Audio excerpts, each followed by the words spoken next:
This is a really significant development. It is big news about the Big Ten. Big Ten football is coming back.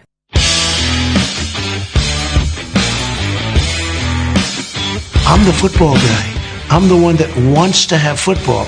And play football. Go play football. President Trump is trying to get the Big Ten to bring back college football this fall. So let's play Big Ten football, right? I just spoke with the president, and he wanted to thank the commissioner of Big Ten football, Kevin Warren, and all of the players, parents, coaches, and fans who wanted more than anything to play football.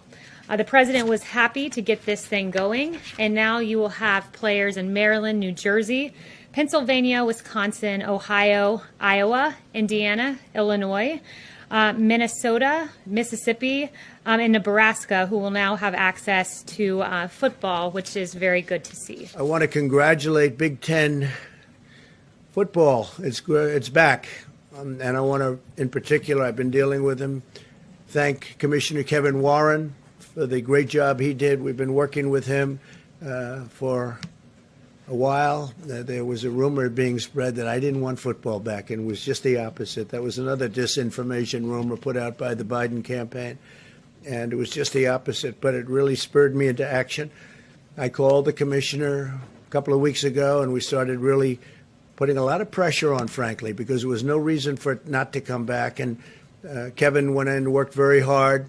I want to thank the players, the coaches for working along, and they wanted it very badly. The players and coaches in particular, the parents also. And Big Ten football just announced, as you know, that their schedule, they announced the schedule, and it's going to be great, important to have. I want to recommend that the Pac-12 also get going, because there's no reason why Pac-12 shouldn't be playing now.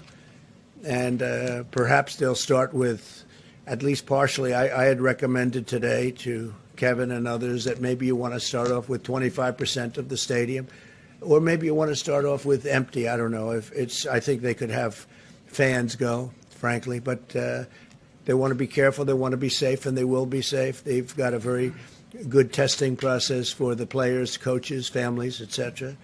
And so I just want to congratulate Big Ten. It's going to be great. We're going to love watching that. And again, I want to recommend Pac-12. You're the only one now. Open up. Open up, Pac-12. Get going. Said the same thing to Big Ten, and they did. And now I'm saying it to Pac-12. You have time. You really have time right now. Get going. And this president does what he says he's going to do, gets results. I mean, Lou, think about it.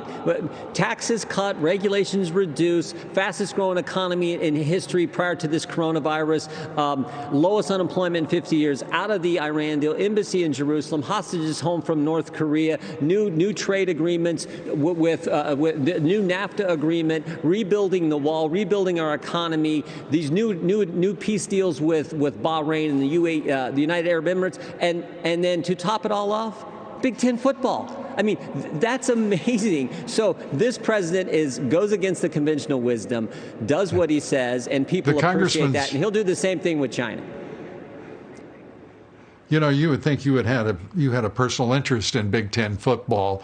This leaves the Pac-12 as the only member of the Power Five who will not be playing football, apparently. It was a political decision by the Big Ten. The commissioner of the Big Ten made an awful decision. Do you think he'll survive it? Well, I mean, we'll see. What I do know is the vote was 3-11 not to play a few weeks ago. President Trump gets involved, and what was the vote yesterday? 14-0. Football is back in the Midwest. Football is back in the Big Ten, and that's good for those young student athletes, those men who want to play. That's good for all student athletes at the college level, and it's good for the country. So this was a total win for the president. You think Joe Biden could accomplish that? No way. Well, I don't know if he's got I don't even know if he has a TV in that basement, so we probably will never know. Well, I'm really proud of it because it was dead. It was totally dead, and I told my people, look, we got a call. I say, who am I going to call? Who's the head of it? And it was Kevin Warren, who really turned out to be very open about it. And I said, Kevin, look, we'll help you with testing. We'll help you. We'll get you everything that you need. But you got to get it back for those states. Those states want it. They're real football states, as you can understand, and, great teams. and very unfair to players. It may be their last chance to show their skills to the NFL, and so they wouldn't get that. And I'll tell you, a group of people came together so fast once we started it, because they sort of gave up. Although I will tell you who didn't give up. The parents didn't give up, and the players didn't give up. They just wanted to play. And enough with this stuff. And I called Kevin. He was open to it. We started talking real fast and hard. And they ended up, it culminated in getting it done. And I have somebody, Tim Pataki, who did a really fantastic job, a young guy who works at the White House. He did a great job. He really did that full time. Now we're going to work on Pac-12. I mean, there's no reason why they shouldn't be. Now they're the only ones, or just about. And they should be playing. Now, maybe you can't. I don't know. I mean, maybe you can't at this point. It's getting a little bit late. But they should be playing football. It's ridiculous. They may have a problem with their venues. Who knows? And some of them have a problem with governors. The governors had to come together, and we had some governors that are Democrats. And it wasn't easy, but we got it done. And you're going to have some great football, Big Ten football. It's really terrific. But I want to congratulate the Big Ten Conference on yesterday's announcement that the fall season will start very soon. Oh, I hope your team does well after all that. I hope that team does well. But I especially want to thank a football legend. He was great. Wisconsin's own Barry Alvarez. He was great. Good.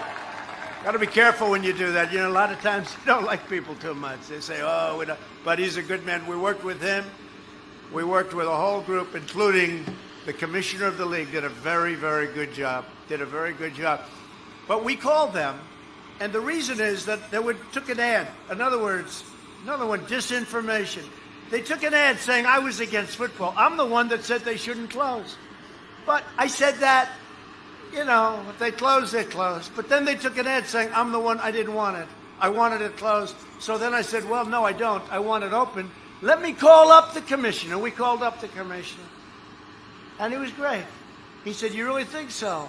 And bottom line, we worked very hard. Lots of calls to lots of different states, lots of people. We dealt with the players, the parents of the players who are really the boss. That's okay. I won't say that. But these are players that have a shot at the NFL. They have a shot at pro football. We want the NFL to proudly stand when they sing our national anthem. Right? Welcome back, everyone. I want to bring in Trump campaign senior advisor Jason Miller. And Jason, good afternoon to you and welcome to the program. Got a few things cooked up for you. See what you think inside the Trump campaign. Did you see our poll that came out on Sunday morning? Our national poll, Joe Biden against Donald Trump. Biden-Harris at 51, Trump-Pence at 46. Difference of 5 points. Margin of error is 2.5. So, in theory, this could be a dead-even race. And the reason we make that point, Jason, is because if you go back to the general election results of 2016 and look at Hillary Clinton and Donald Trump, she won by 2.1 percentage points in the popular vote. Do you think this race is that close in 2020, Jason? I absolutely do. And there's another poll that came out today that actually showed President Trump leading by 1 point. That's the White House Watch national poll that they had out there. And here's, Bill, the reason why folks need to realize the battleground states are so different from nationally. The left-of-center group, The Third Way, had an analysis after the 2016 race where they said that Democrats tend to have about a 17% wasted vote from running up the score in blue states. Republicans have about a 13% wasted vote running up the score in red states. So when you look at these national polls, you got to realize that President Trump is always doing about 4 points better when we talk about the battleground specifically. Okay, I think this race is absolutely nationally. It's essentially a tie, is what you're conceding at the moment. Oh, absolutely. And we saw the polling out today showing President Trump leading by 1. So I think this race is that tight all the way across the board. And we're pretty excited about the positioning right now. Okay, you mentioned the battleground states. Now, we do this what-if scenario to try and figure out which states are going to go which way. Here is what I think is just unmistakable in today's observation. The Big Ten football is coming back fourth week of October. Just look at what you have here in the what-if scenario. All these states in gray, they're all toss-ups. And they all play Big Ten football. It's Pennsylvania, Ohio, Michigan, Wisconsin, Minnesota, and Iowa. Do you think and do you talk about within the campaign itself the significance of that decision and how these folks may vote on November 3rd?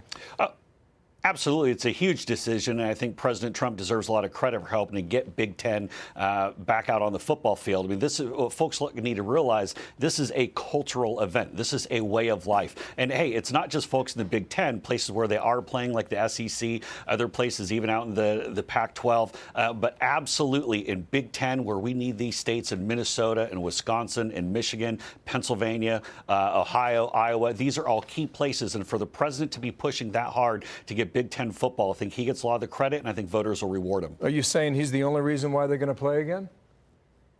I think he's a big part of it. He's a big part of the catalyst, and I think college football fans are definitely big Trump supporters, and I think this is really going to give us a nice boost. We shall see.